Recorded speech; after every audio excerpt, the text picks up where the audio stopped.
नाशिकात ठाकरे गटाचं आंदोलन, राज्य सरकार विरोधात जोरदार घोषणाबाजी।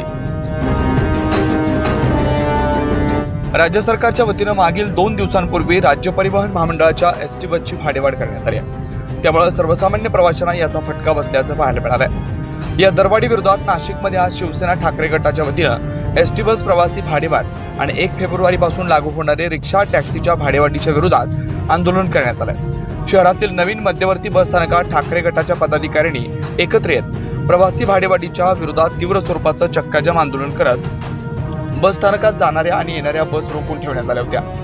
शासनाच्या या निर्णयाच्या विरोधात आंदोलन करताना राज्य सरकारच्या विरोधात जोरदार घोषणाबाजी देखील केली।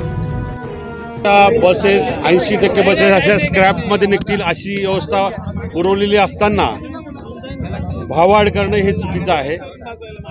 कुठलीही नवीन व्यवस्था महामंडळाने पुरवलेली नागरिकांना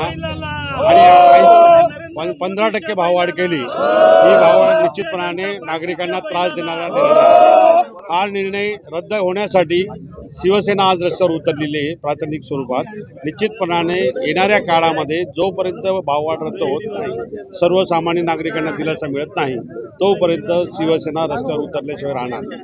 या ठिकाणी जे काही 15% घरवाढ बसवाढ झालेली आहे, प्रवासी जो काही 15%ची जी वाढ झालेली आहे ती थांबवण्यासाठी, ती रद्द करण्यासाठी शिवसेना पक्ष रस्त्यावरती उतरलेला आहे। आणि बसने जो प्रवास करतात हे सर्वसामान्य नागरिक असतात। सर्वसामान्य नागरिकांना निवडणुकीच्या पूर्वी या सरकारने वेगळे आश्वासने दिले आणि सरकार स्थापन झाल्यानंतर आज या ठिकाणी सर्वसामान्यांवरती परत हा करवाढीचा दरवाढीचा बोजा लागणार आहे, हा थांबवावा। सरकार बोलते की आम्ही गरीबाचं सरकार आहे, लाडक्या बहिणींना कुठेतरी 1500 रुपये द्यायचे आणि या बसमध्ये 80%च्या वरती लोक, हे गरीब लोक याचा सर्वे करत जात असतात आणि खरोखर गरीब लोकांच्याच खिशेला हे कात्री लावतात।